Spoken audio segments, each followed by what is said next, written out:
Hello दोस्तों, आज की मुलाकात में मैं आपको बताऊंगा कि उजलत और उज़लत में क्या फ़र्क है। जी हाँ, नुक्ता लगा देने या हटा देने से अर्थ कैसे बदलता है, एक एग्जाम्पल यहाँ भी देखेंगे आप। तो पहले उजलत, उसके बाद उज़लत। उजलत का मतलब है जल्दी, जल्दबाजी, शीघ्रता। इसका एग्जाम्पल ये हो सकता है कि उजलत से काम लो वरना ट्रेन छूट जाएगी। ये हुआ उजलत, यानी हिंदी में ज के नीचे नुक्ता यानी बिंदु नहीं लगेगा। अब उजलत यानी हिंदी में ज के नीचे नुक्ता लगेगा। उजलत, अच्छा ये दोनों शब्द अरबी से उर्दू में आए। उजलत इसका मतलब है एकांत, तन्हाई।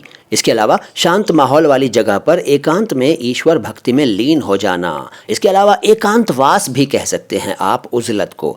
उज़लत, इसका एग्जाम्पल ये हो सकता है कि मेरे वालिद साहब कभी कभी उज़लत इख्तियार कर लेते हैं, यानी मेरे पिताजी कभी कभी एकांतवास में चले जाते हैं, एकांत में ईश्वर भक्ति में लीन हो जाते हैं। तो ये फ़र्क था उजलत और उज़लत का।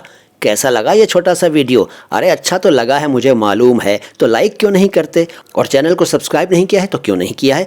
जल्दी करिए ना यार। मैं हूं मोइन शम्सी और चैनल है माय हिंदी माय उर्दू। शुक्रिया।